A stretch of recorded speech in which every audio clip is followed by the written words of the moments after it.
Bienvenido a Conectarte con KPMG, programa de nuestra firma miembro en Costa Rica. Aquí le traemos temas de actualidad empresarial, fiscal y legal, junto con detalles relevantes de las diferentes industrias. Acompáñenos.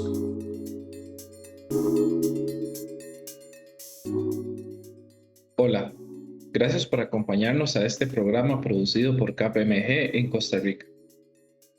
El día de hoy vamos a conversar sobre un tema muy interesante, que es el sistema tributario costarricense, particularmente en lo relativo a la imposición sobre la renta, que presenta una serie de particularidades que deben ser analizadas con mucho detalle. Para esto me acompañan dos personas muy especiales, que son don Sergio García, socio líder de impuestos de KPMG en Costa Rica, y doña Cristina Sansonetti, que es también socia del área. Hola José y hola Cristina, muchas gracias por la invitación. Un gusto compartir con ustedes el día de hoy. En este primer bloque vamos a ver con detalle el tema de la territorialidad. En Costa Rica el sistema de imposición sobre la renta está basado en una serie de criterios o quizás podríamos decir principios que delimitan aquellos supuestos en los cuales los ingresos se van a gravar. Quizás el más relevante criterio o límite, podríamos decir inclusive, es la territorialidad. En el mundo existen diferentes sistemas de imposición que pueden ser basados en la territorialidad, en la renta mundial o mixtos. Entonces, don Sergio, históricamente, ¿qué ha motivado a que los países como Costa Rica decidan establecer un sistema territorial en este caso? Bueno, esa pregunta es bien interesante y qué dicha que hablas de historia. Si nos fijamos históricamente, más bien los primeros impuestos sobre la renta eran territoriales. Hablemos un poco de cuál es la filosofía detrás de cada uno de estos. En un sistema territorial se grava las rentas provenientes de una fuente que esté en el país.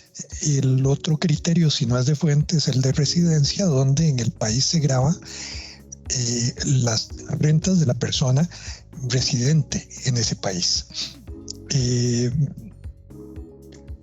Y está, bueno, el sistema de nacionalidad que ustedes han escuchado, como Estados Unidos, que independientemente de donde la persona resida, por solo tener la nacionalidad, tributa en Estados Unidos sobre todas sus fuentes de riqueza. Todo eso, digamos, con una serie de aclaraciones y letra pequeña. Entonces, la fuente, ¿cuál es la lógica de la fuente? Bueno, es muy fácil.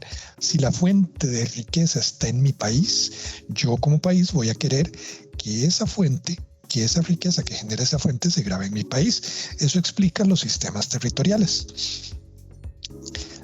¿Cuándo vienen los sistemas basados en residencia o lo que llamamos de renta mundial?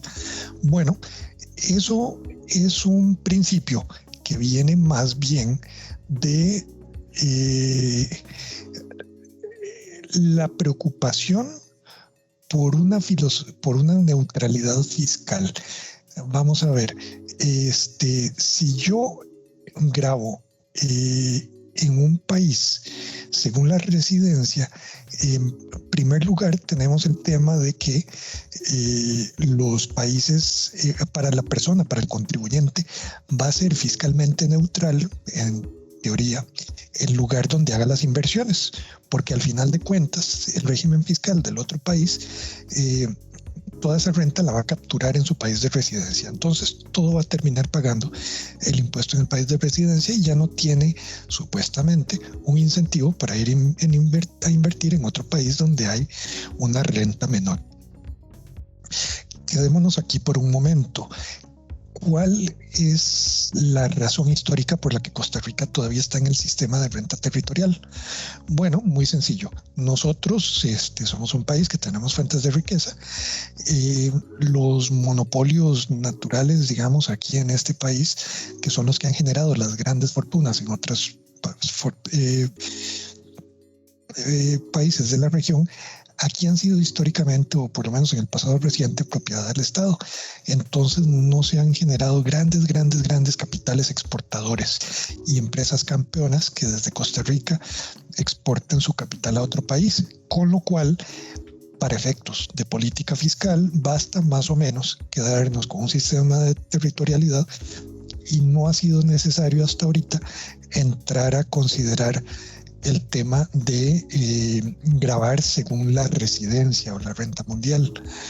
Claro, en un mundo cada vez más conectado, cada vez más digital y cada vez más ágil,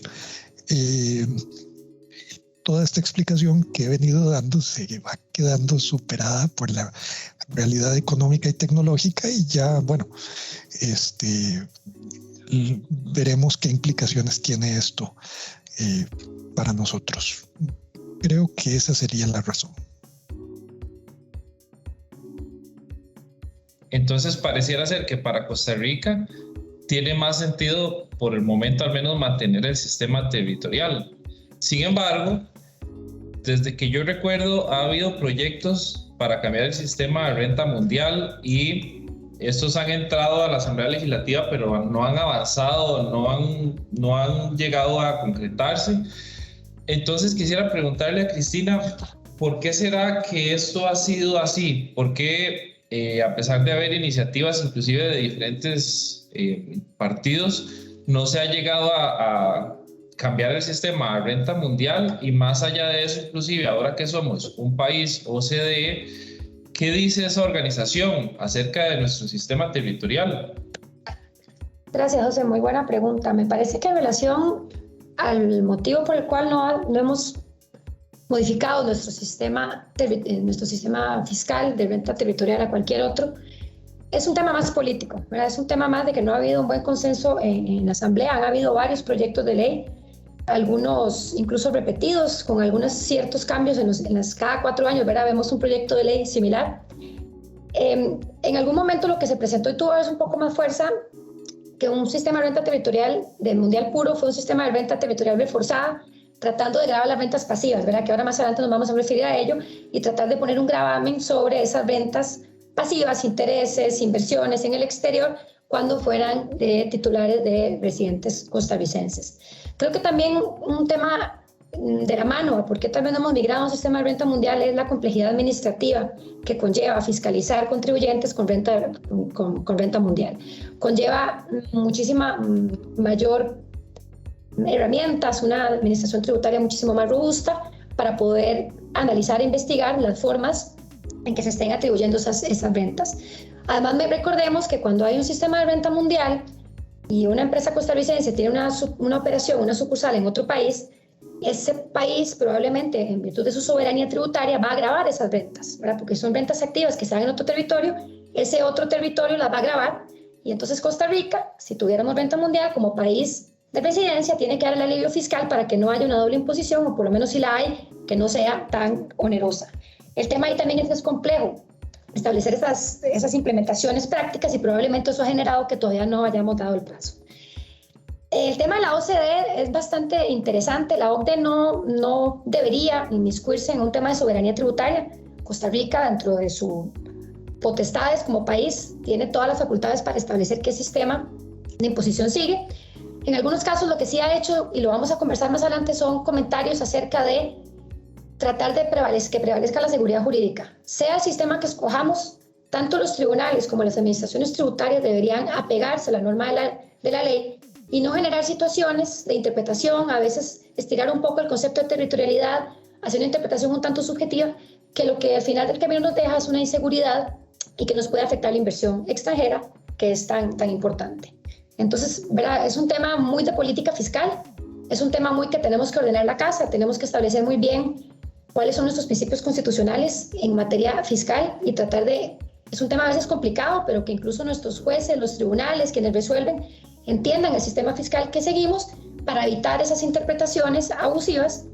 Y si la política fiscal del país es más bien introducir una territorialidad reforzada o cambiar hacia un sistema de renta mundial, que lo hagamos así por medio de la ley y no de manera indirecta por interpretaciones, porque nos puede generar problemas. Ahora estamos viendo, por ejemplo, en el mundo Si ustedes leen los periódicos, un plan muy ambicioso que comentaba Sergio también de la digitalización y lo que es el plan BEPS, y ahí vemos que si Costa Rica tiene un sistema de renta territorial, pero en la práctica lo está aplicando un poco más extenso, esas normas nos pueden complicar su aplicación. Entonces, tal vez como conclusión de este primer segmento, busquemos seguridad jurídica, revisemos muy bien las normas y tratar de buscar esa seguridad a lo largo de la interpretación. Con relación a este tema de la territorialidad, pues ha sido bastante analizado y discutido por parte de la Administración Tributaria, inclusive a nivel judicial, justamente porque la Administración ha emitido algunos oficios y criterios que van más allá de la territorialidad en sentido estricto, es decir, que extienden esa territorialidad como lo mencionaba Cristina. Entonces, retomando este punto tan importante, Cristina, ¿qué ha dicho la Administración Tributaria con relación al tema de la territorialidad? Vamos a ver, antes de eso me gustaría referirme a la definición de renta de fuente costarricense. Se habla de servicios prestados, bienes situados o capitales utilizados que se obtengan en el territorio costarricense. Lo mencionaba Sergio, fuente de riqueza Costa Rica. Ganancias de capital, bienes localizados en Costa Rica. ¿Dónde viene la ampliación o la interpretación de la Administración Tributaria que lamentablemente ha sido en algunos casos reiterada incluso por la Sala Primera, que es el órgano máximo que resuelve, digamos, la vía judicial en temas fiscales? Y es que han establecido una teoría de la estructura económica.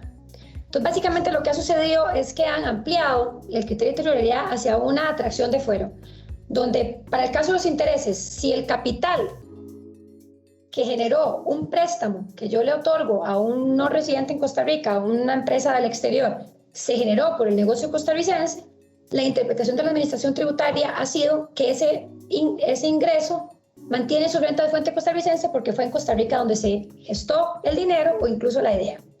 Entonces aquí es donde vemos que estamos superando, extralimitándonos, casi que yéndonos en contra de los principios constitucionales que rigen en materia fiscal, y es extralimitándonos del derecho generador y los elementos esenciales del impuesto.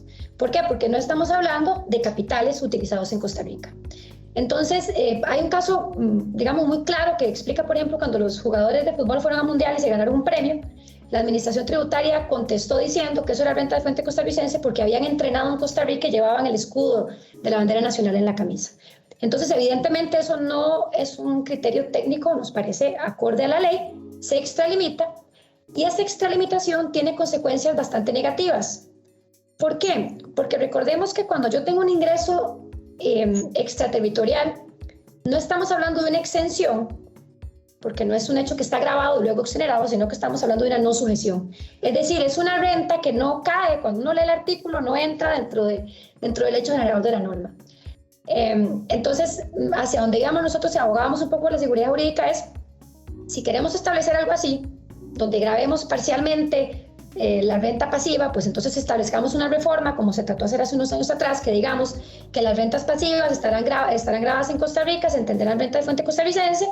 Establezcamos además una posibilidad de aminorar la doble imposición, porque recordemos, cuando yo presto un dinero a una entidad del exterior, esa entidad del exterior me va a aplicar un impuesto sobre el interés, típicamente impuesto de remesas al exterior, y nosotros en Costa Rica, como seguimos un sistema de renta territorial, nuestra ley no contempló mecanismos para el alivio de doble imposición, justamente porque no seguimos un sistema que grave esas rentas.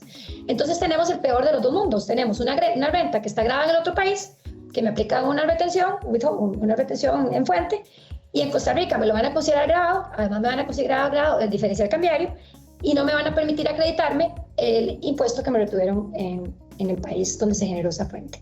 Entonces eso es un poco de la territorialidad extendida. Yo quisiera ampliar un poquito, bueno, o tocar otro tema paralelo a este que tocó Cristina en relación con la fuente, los ingresos de residentes que son de fuente extranjera.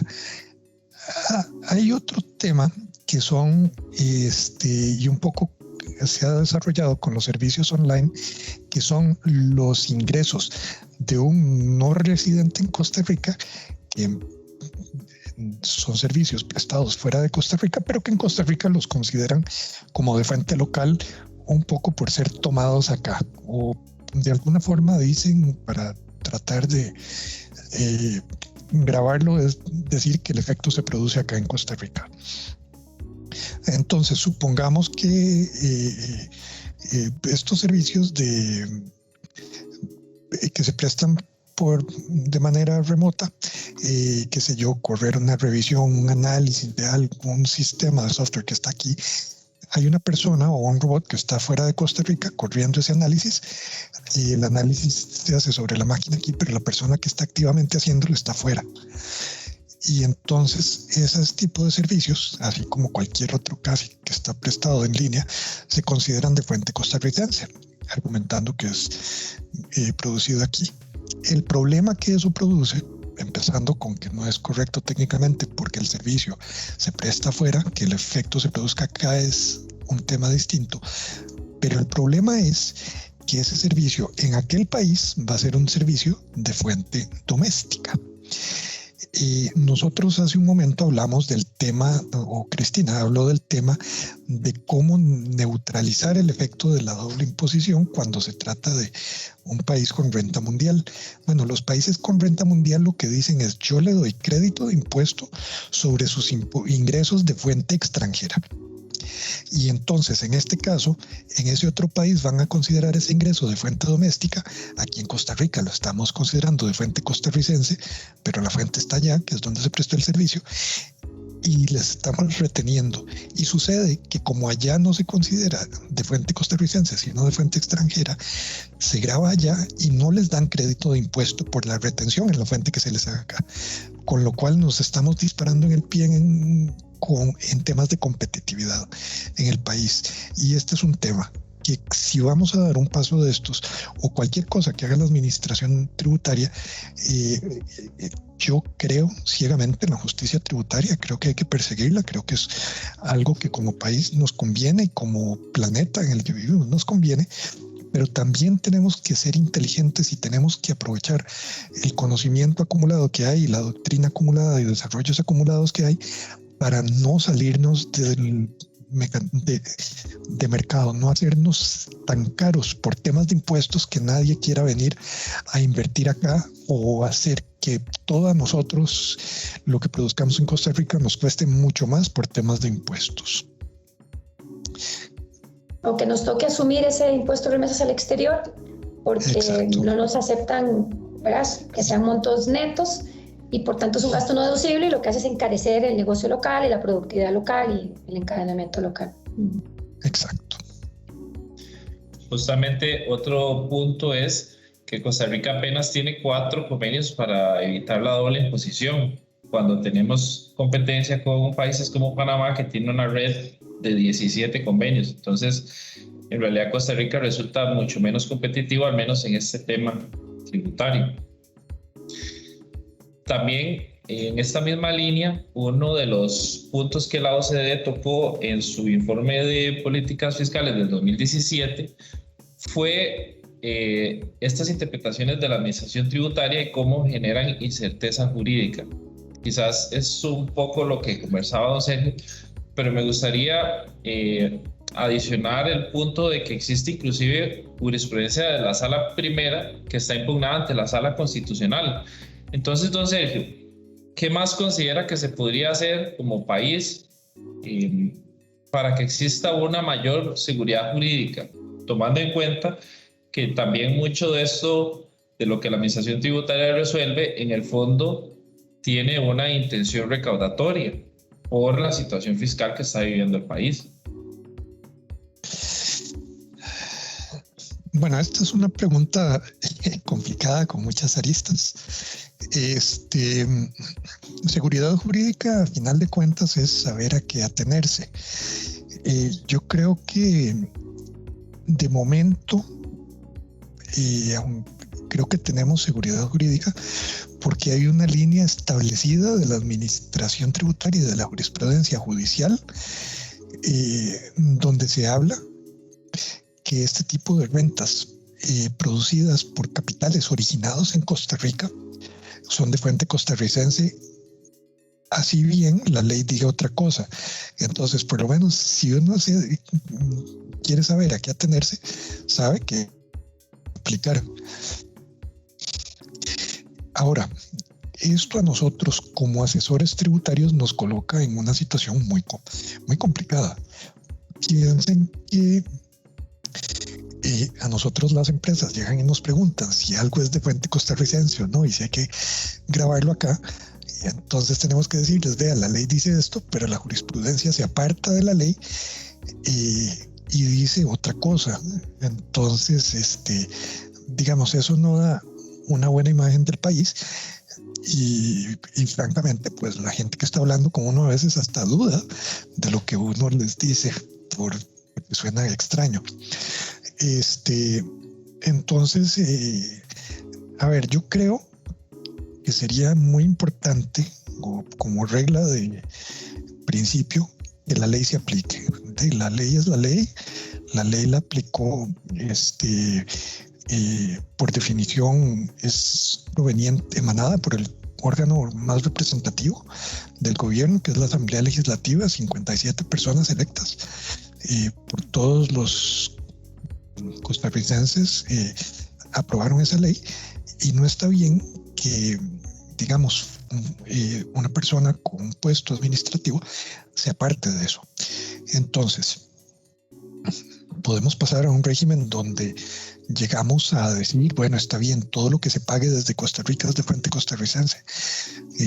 Bueno, eso está bien, pero si sale un proyecto de ley de eso, vamos a tener un espacio para debatir cuáles son los cuidados que hay que tener con esto, con qué nos vamos a enfrentar, qué problemas vamos a tener, y tener algo más técnico.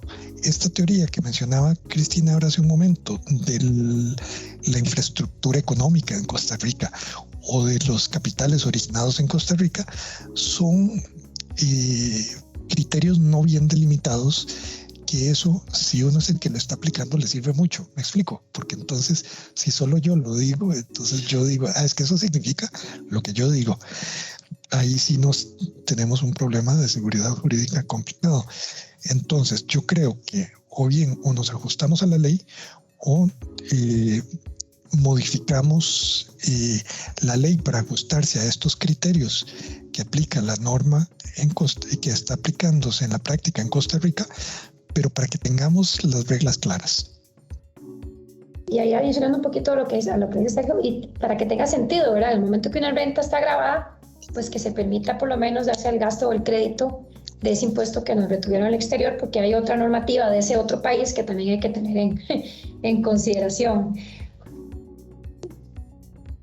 Y es que ya hoy estamos en esta misma situación, ¿verdad, Cristina? Donde se graban rentas en Costa Rica que a mí me parecería que son de fuente extranjera. No deberían ser grabadas acá, pero bueno, se graban acá. Y además, la administración tributaria aplica la ley de renta para decir que el impuesto que se nos retiene en el exterior, porque muchas veces son rentas de fuente extranjera por servicios prestados afuera, no solo no es acreditable aquí, sino que ni siquiera es un gasto deducible. Correcto. En línea con lo que dice el artículo, justamente por el sistema territorial. Un tema que me parece también que hay que trabajar para evitar inseguridades a futuro con la reforma que se generó con la ley de fortalecimiento de las finanzas públicas. En uno de los borradores de los proyectos, cuando se estaba casi votando la ley, se había eliminado la definición de renta de fuente costarricense. Y recuerdo que fue a través de las cámaras que la volvieron a incluir. Pero la definición de renta de fuente costarricense que incluyeron era la definición que teníamos con la ley anterior, con un modelo que era totalmente renta-producto. Entonces era un modelo que no gravaba las ganancias de capital. Entonces nuestra definición de renta de fuente costarricense no hace referencia de manera expresa a las ganancias de capital. Entonces se ha interpretado por una interpretación de toda la normativa, ¿verdad? De que obviamente una ganancia de capital derivada de un activo que está en Costa Rica está gravado, pero un activo en el exterior no. Sin embargo, hubiera sido óptimo que se hubiera actualizado la definición de renta de fuente costarricense al modelo que tenemos ahora, donde también se graban las ganancias o se deducen las pérdidas de capital, ¿verdad? Entonces es importante, hay algunos temitas que van quedando en el camino y que para buscar seguridad jurídica, pues una reforma a la ley y tal vez terminar de ordenar lo que quedó en la ley 7092 después de la reforma con la ley de fortalecimiento de las finanzas públicas a 2 años de haberse aprobado, pues creo que sería también algo interesante ese ejercicio para poder cerrar todas esas lagunas que quedaron tal vez no tan claras. Pasando a otro de los elementos que tiene la ley del impuesto sobre la renta, nos podemos referir a lo que llamamos cedularidad. En palabras sencillas, don Sergio, ¿cómo podríamos definir la cedularidad y en qué se diferencia de la renta global? A ver, en realidad, un impuesto sobre la renta cedular, que es del que estamos hablando, es un impuesto en el que diferentes categorías de ingresos se gravan de diferente manera. Veamos el ejemplo que tenemos hoy, sin ir más lejos. Si se trata de una persona que presta servicios de consultoría tributaria de manera independiente, por decir lo que hacemos nosotros, entonces una persona física que presta estos servicios de asesoría tributaria emite su factura, presenta su declaración de impuestos sobre la renta al final del año, y entonces esa es una cédula de impuesto. Supongamos que esa persona tiene también otra actividad, que es un asalariado que se dedica a trabajar en cualquier cosa, prestando servicios de contabilidad como contador o siendo el encargado de impuestos de la empresa. Esos ingresos se graban en otra categoría, que es una cédula diferente. Y pensemos, digamos, que la persona también tiene rentas de intereses o algún tipo de rendimientos del capital o intereses, para más fácil. Esos intereses están en unas, bueno, todavía más fácil en el ejemplo anterior, que estaban en una cédula distinta, donde el banco o la financiera o la persona que le pagara a uno le retenía el impuesto sobre esos intereses y ya quedaba libre de tributación. Cédulas, entonces, diferentes categorías de ingresos grabadas por diferentes mecanismos que tienen tarifas diferentes, formas de presentarse diferentes, etc. Ahora, imagínense que cada una de esas categorías diferentes, cada hoja de estas de impuestos, nosotros la agarramos y la ponemos en un librito, y al final del librito le ponemos una hoja más donde dice el resumen de todo esto, y esos eran las declaraciones de impuestos sobre la renta global antes de que hubiera declaraciones digitales. ¿Eso qué significa? Que uno tomaba el total de los ingresos de la página 1 de la declaración del impuesto sobre las utilidades y lo llevaba al total. Ingresos de actividades lucrativas, tanto. Ingresos salariados, tanto.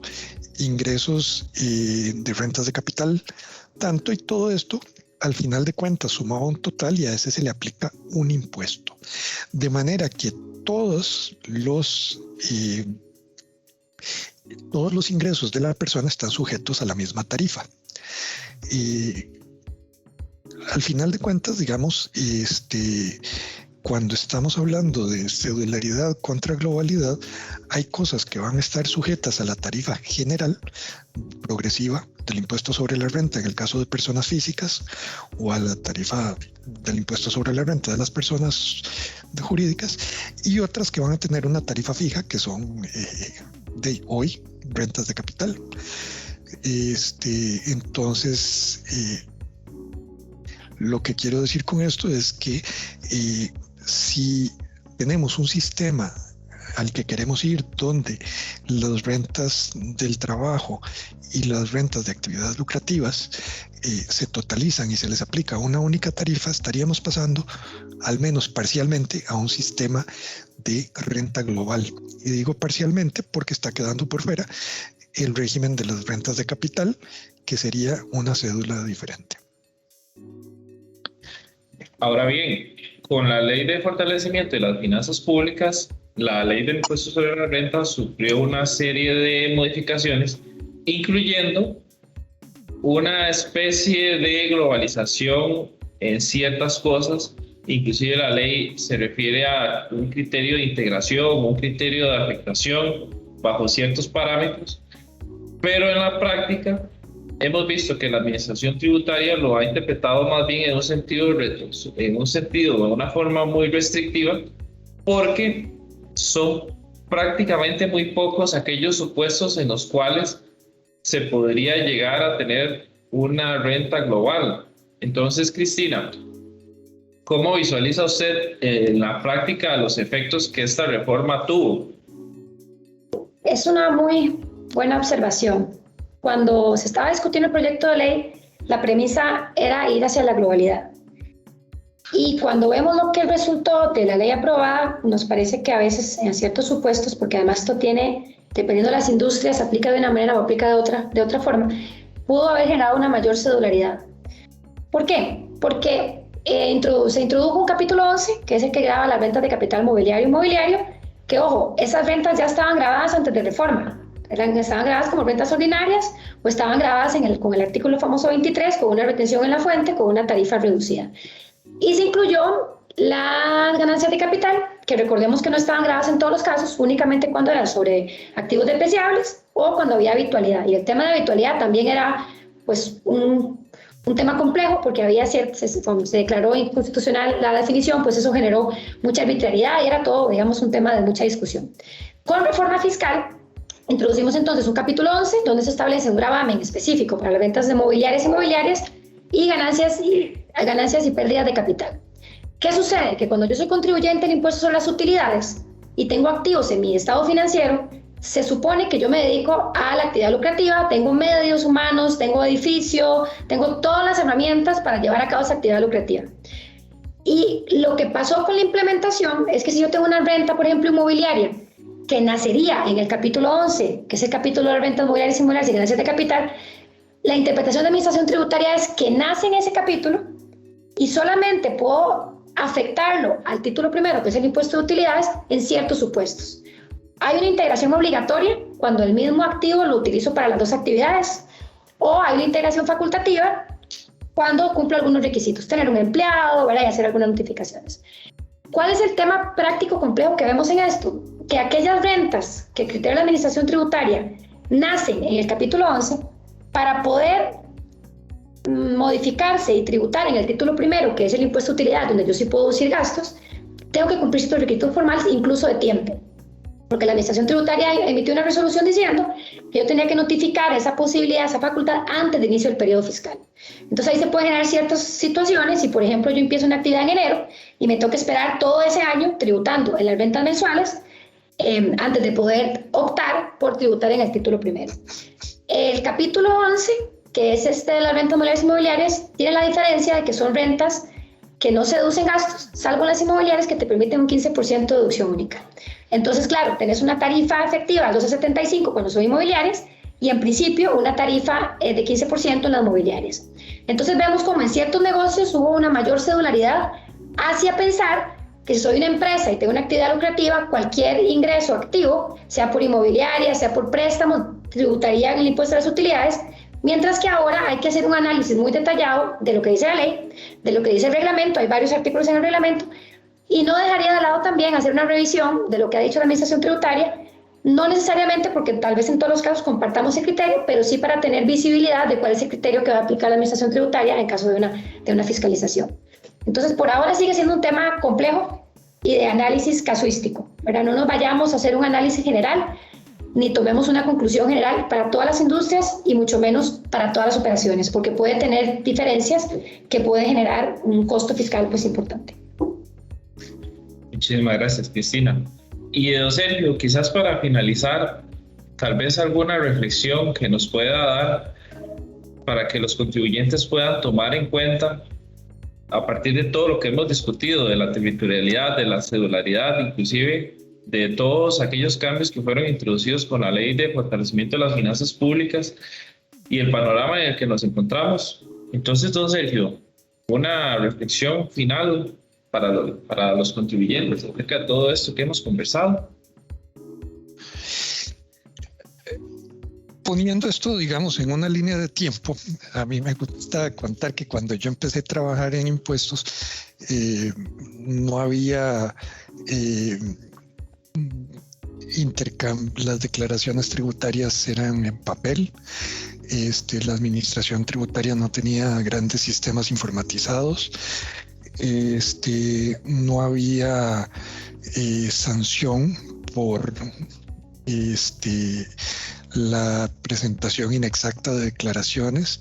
Los intereses perfectamente, o más bien empezaban a correr hasta después de haber pasado todo el viacrucis de la fiscalización y el litigio tributario. Entonces, en resumidas cuentas, antes pagaba el que le daba un poco la gana. Hoy la fiscalización, la salud fiscal del país está en riesgo. Nosotros como contribuyentes tenemos la responsabilidad de pagar de acuerdo con la ley. Y el panorama no solo está lleno de sanciones, sino que de peligros como son sanciones, riesgos reputacionales por no pagar, sino que también hay un sistema tributario que se ha hecho mucho más complejo de lo que era cuando yo empecé a trabajar en esto. Hay un sistema tributario que ahora no solo es una ley, sino que también hay criterios jurisprudenciales que se van haciendo muy reiterados y que ahora también se publican y con los que hay que estar al día. Y que si uno en algún momento va a tener que tomar una decisión, si hay un criterio sobre algún tema, como ha sido, por ejemplo, recientemente las diferencias de cambio, van variando. Entonces, lo que yo les diría a los contribuyentes es: tenemos que mantenernos todos muy pendientes de las novedades en temas tributarios. Tenemos que estar claros de las responsabilidades que tenemos todos como preparadores de declaraciones tributarias, de proveedores de información tributaria a la administración tributaria y como ciudadanos. Y que en muchos de estos casos va a haber situaciones en las que probablemente sí va a ser necesaria la participación de un tercero, como es un asesor tributario. Así que sepan que, digamos, que el mundo está cambiando, que es más complejo, que tiene más riesgos y que es su obligación mantenerse al día, y también su deber fiduciario con los patrimonios que administran de las empresas donde trabajan, de no incurrir en riesgos, y eso nosotros o algún otro asesor tributario los puede ayudar. Muchas gracias, don Sergio, y también muchas gracias, Cristina, por toda esta información tan valiosa y este análisis tan enriquecedor. Y nuevamente a todos los que nos escuchan, los invitamos a seguirnos en nuestras redes sociales como KPMG Costa Rica. Muchas gracias. Gracias por escucharnos. Esperamos que esta información haya sido de utilidad. Síguenos en Facebook, LinkedIn, Instagram y YouTube como KPMG en Costa Rica. Hasta la próxima.